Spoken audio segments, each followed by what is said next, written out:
ხაშურში საახალწლო ღონისძიების პარალელურად ახალგაზრდების ნაწილმა მოქალაქეებსა და ჟურნალისტებზე ძალადობა გააპროტესტა.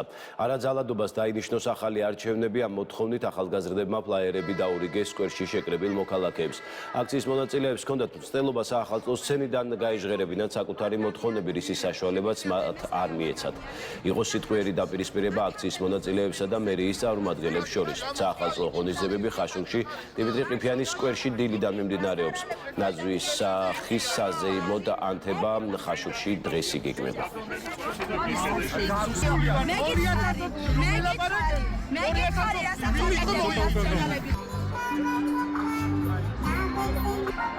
უნდა გავაპროტესტოთ რეჟიმი, რომელიც აი ამ ფასადებში თანხას იხდის, დღეს უამრავი ადამიანი არის ნაცემი. სიკვდილის პირას მიიყვანეს ეს ადამიანები იმის გამო, რომ სამშობლოს ინტერესებს იცავენ. სამშობლოს სიყვარულის და პატრიოტიზმის გამო დღეს ეს ადამიანები კიდევ ებრძვიან იმ სიკვდილს და იმ რეჟიმს, რომელიც მათ ესე ფიზიკურად გაუსწორდა.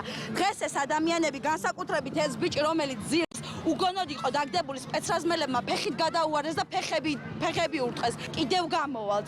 კიდევ ბევრი ვიქნებით. იმაზე მეტი ვიდრე თქვენ წარმოგიდგენიათ. ძალიან საინტერესოდ მიმდინარეობდა ეს ღონისძიება, თუმცა რაღაცა ერთგვარი დესტრუქციული ჯგუფები ცდილობენ რომ ღონისძიება ჩაშალონ, არათემატური აქტივობებით ღონისძიების ტერიტორიაზე და არაფერი ისეთი დაძაბულობას არ ქონია ადგილი, განიდურთა ეს სიტუაცია. უბრალოდ იყო რაღაცა სიტყვიერი შელაპარაკება.